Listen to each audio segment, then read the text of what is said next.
Hi hello welcome to மின்ஸ்டி kitchen. நான் தான் உங்கள் மீனு.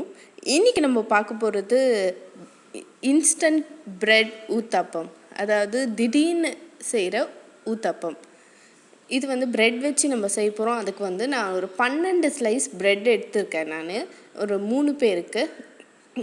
இதில் நான் சைடில் இருக்கிற ஹார்டான போர்ஷனெல்லாம் நான் கட் பண்ணி எடுத்துட்டு இது நல்லா துண்டு பண்ணிக்கோங்க, துண்டு துண்டாக ஆக்கிக்கோங்க.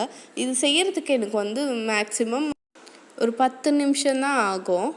இப்போ இந்த துண்டு பண்ணி வச்சுருக்க ப்ரெட்டை நம்ம ஒரு மிக்சி ஜாரில் போட்டுட்டு இதில் ஒரு 1/4 கப் அளவுக்கு அரிசி மாவு சேர்க்குறேன். இந்த மெஷரிங் கப் அரை கப்பு, அதில் 1/4 கப்பு தான் சேர்க்குறேன். வேணுன்னா கொஞ்சம் ஜாஸ்தியாக சேர்த்துக்கோங்க. அதுக்கப்புறம் அதே அளவுக்கு தயிர், கொஞ்சம் புளிப்பான தயிர் சேர்த்துக்கிறேன். சேர்த்துட்டு கொஞ்சமாக தண்ணி விட்டுட்டு கொஞ்சம் திக்கான மாவு அளவுக்கு நீங்கள் அரைச்சி எடுத்துக்கோங்க. இப்போ பார்த்திங்கன்னா இந்த மாவு கரெக்டாக ஸ்மூத்தாக நல்லா அரைஞ்சிருக்கு. இந்த கன்சிஸ்டன்சியில் இருக்கணும். இதில் இப்போ நம்ம வெஜிடபிள்ஸ் ஆட் பண்ண போகிறோம். அதுக்கு இதில் துருவின இஞ்சி போட்டுக்கலாம். இஞ்சி போட்டுட்டு அதுக்கப்புறம் ஒரே ஒரு ஆனியன் மீடியம் சைஸ் ஆனியன் நான் நல்லா கட் பண்ணி வச்சுருக்கேன் பொடியாக, அதையும் போட்டுக்கலாம். அதுக்கப்புறம் தக்காளி 1 போட்டுக்கலாம்.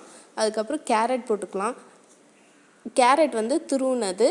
இதே மாதிரி நீங்கள் கேபேஜையும் துருவி சேர்த்துக்கலாம். இது பட்டாணி, கார்ன், கேப்சிகம் கூட சேர்த்துக்கலாம். அப்புறமா கொஞ்சமாக பெருங்காயம் சேர்த்துக்கோங்க. இதெல்லாம் போட்டுட்டு அதுக்கப்புறம் உப்பு சேர்த்துக்கோங்க மறக்காமல். உப்பு ஏற்கனவே ப்ரெட்டில் இருக்குது, அதனால் கொஞ்சம் ஜாக்கிரதையாக கம்மியாக சேர்த்துக்கோங்க. தேவைன்னா பார்த்துட்டு அப்புறமா சேர்த்துக்கலாம். அதே மாதிரி இந்த ஊத்தாப்பம் ஊற்ற வரலைன்னா, கஷ்டமாக இருக்குன்னா கொஞ்சமாக அரிசி மாவு எக்ஸ்ட்ராவாக சேர்த்துக்கோங்க.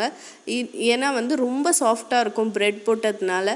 நீங்கள் அதனால் பார்த்து சேர்த்துக்கோங்க. அதுக்கப்புறம் கொஞ்சமாக நான் மஞ்சத்தூள் சேர்த்துருக்கேன். அது உங்களுக்கு ஆப்ஷனல் தான், வேணும்னா சேர்த்துக்கோங்க. அதுக்கப்புறம் நான் கருவேப்பிலை, கொத்தமல்லி சேர்த்துருக்கேன்.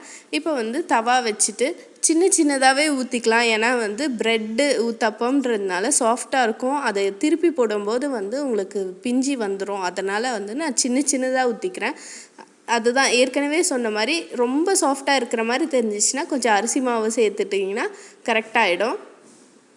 இப்போ 2 பக்கமும் நல்லா வேக வச்சு இது கூட காரமாக கார சட்னி மாதிரி நல்லா கொஞ்சம் காரமாக சட்னி செஞ்சு கொடுத்தீங்கன்னா ரொம்ப டேஸ்ட்டாக இருக்கும்.